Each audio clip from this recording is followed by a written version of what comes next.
The days that followed were quiet, but not in the way silence used to hurt them. This was a softer quiet unfilled with careful glances, hesitant touches, and the unspoken agreement that rushing would only break them again. They began with small rituals, the kind that didn't demand too much but spoke volumes nonetheless. He would make her coffee in the mornings, the way she liked it, 2 spoons of sugar, a little milk, stirred clockwise because she once joked it tasted different that way.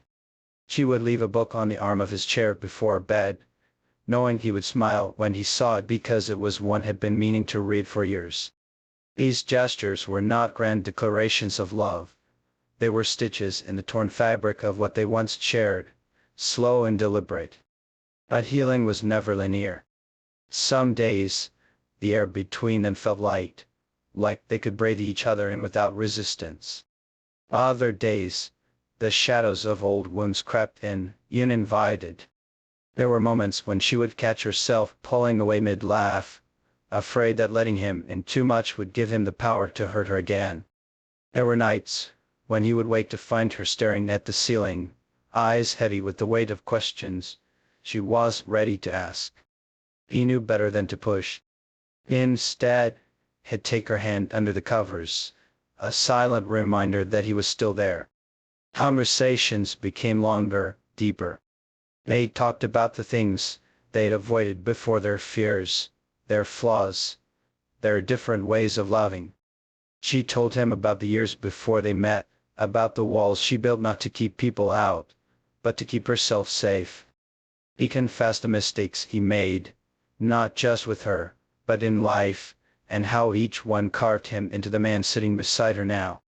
There were tears, sometimes sharp words, but also moments of clarity where they both realized love wasn't about never breaking, it was about learning how to mend.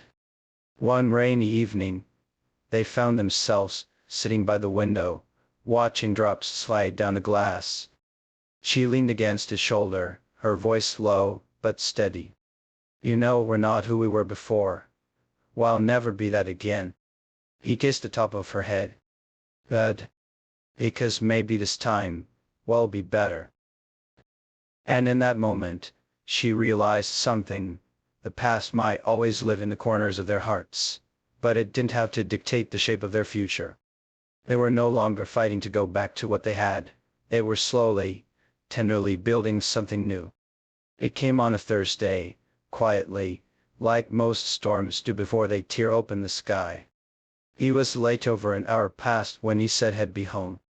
She had called twice, then stopped, telling herself she wouldn't fall into old patterns of pacing the floor or replaying worst-case scenarios in her head. But the truth was, her chest was tight, and every sound from the street outside made her heart jump.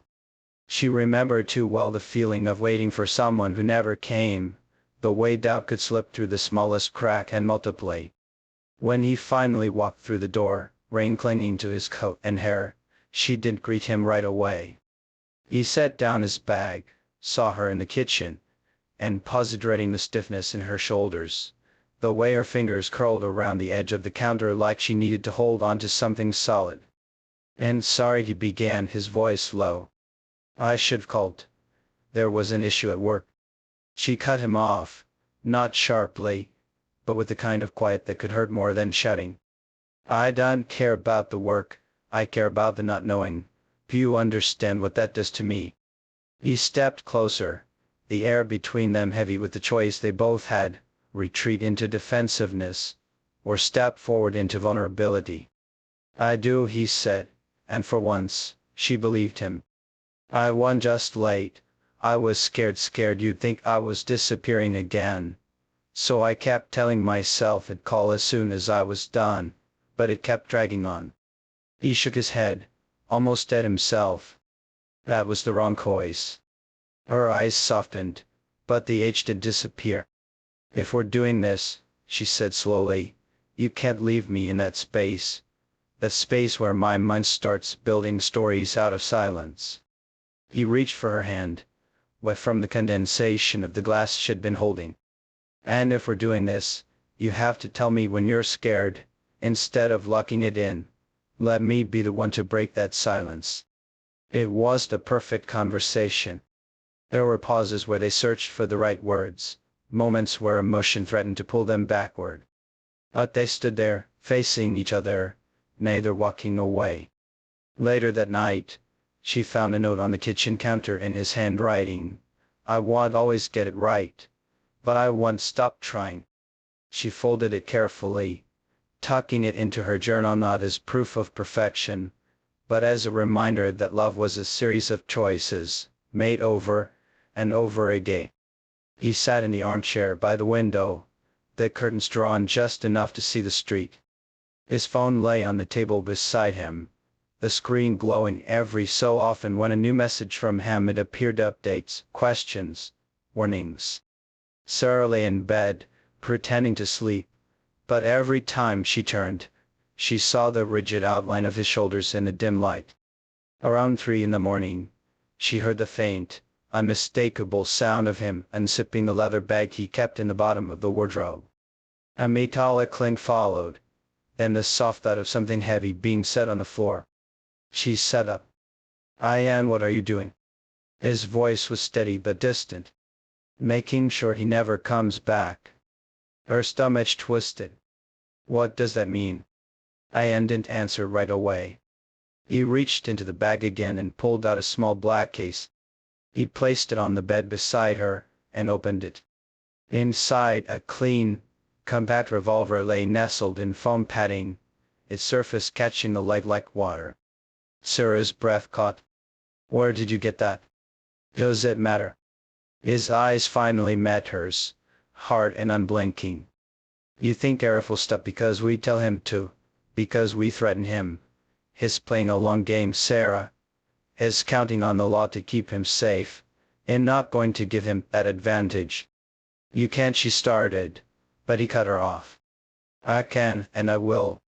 He rose from the bed, pacing slowly, his voice low but burning. "Do you know what men like him understand? Yeah.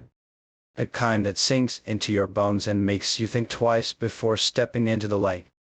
And not waiting for him to hurt you again. And going to hurt him first." Sarah felt the coldness spread through her chest. This was the Aeon she had met, the calm, patient man who fixed broken cupboards and made tea when she couldn't sleep. This was someone else entirely. Someone dangerous. "Aeon, please," she whispered. "Don't let him turn you into." "He already has," Aeon interrupted, his voice like stone. Outside, the first pale light of dawn began to creep over the rooftops. Aeon glanced at his watch, then at the street. "And going to find him before he finds us." And with that, he slipped the gun into his jacket, locked the leather bag, and walked out without another word. Sarah sat frozen, the echo of the door closing behind him ringing in her ears. She had no idea if she'd see him come back the same minute or if she'd see him at all. The tension between Aeon and Arif was so thick, it felt like the air itself had frozen. Aeon's hand hovered near the revolver, every muscle coiled and ready. Arif's eyes gleamed with a cold certainty, as if he'd been waiting for this moment his whole life. "Put the gun away, Aeon," Arif said, voice smooth like velvet, but laced with venom. "This isn't how it ends." Aeon's jaw clenched. "And how does it end, Arif? You stalking her, twisting her life. You think I'm just going to stand by?" Arif chuckled, a dark, hollow sound. "You don't get it, do you? She belongs to me. Always did." Behind them, the shadows shifted. 2 men stepped forward, blocking any chance of retreat. Aeon's heart pounded fiercely, the weight of the revolver was suddenly the only thing anchoring him to reality.